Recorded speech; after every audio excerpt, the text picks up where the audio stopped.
Samantala, puspusan ang pagsisikap ng gobyerno para makahanap ng ibang paraan upang matulungan ang ating mga kababayan sa harap ng mahal na presyo ng krudo.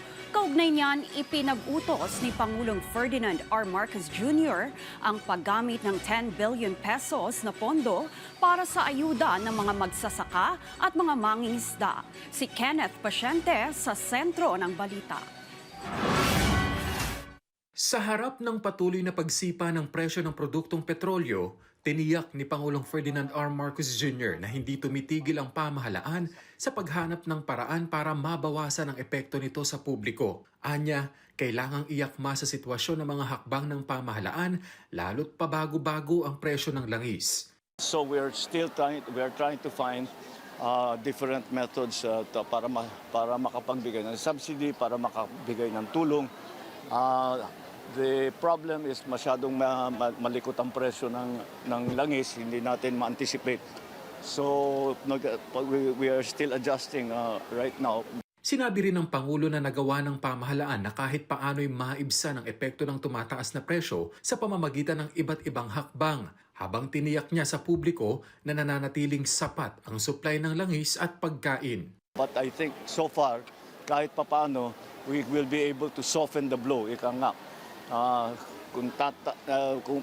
Basta we want to keep as much as possible, huwag po mag-alala ang tao. We are securing the supplies of oil, we are securing the supplies of food, and so far, sapat naman ang ating mga supply, ang ating mga naka-stock na sa langis at saka sa pagkain.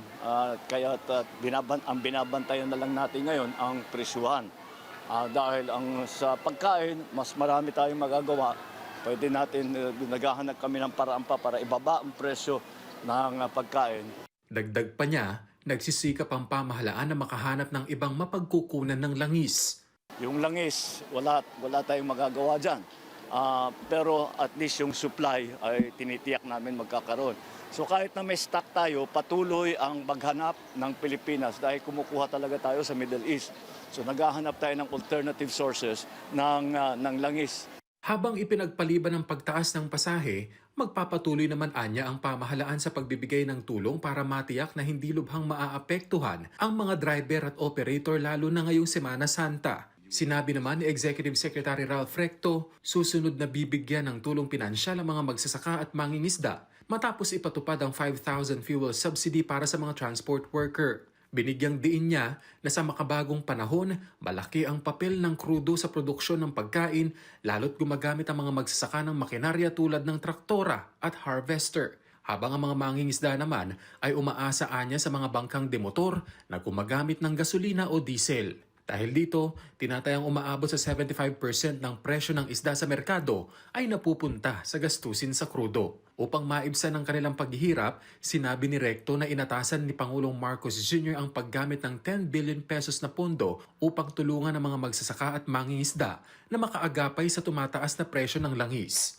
Layunin nito na maiwasan ang pagtaas ng presyo ng pagkain na dulot ng pagmahal ng krudo. Lalo't kapag nabawasan ang paglalayag ng mga mangingisda dahil sa kakulangan ng gasolina, bumababa ang kanilang huli na nagiging dahilan ng pagtaas ng presyo ng isda. Inaasahang ipatutupad sa lalong madaling panahon ng Department of Agriculture ang nasabing fuel subsidy program para sa mga benepisyaryo. Kenneth Pasyente para sa Pambansang TV sa Bagong Pilipinas.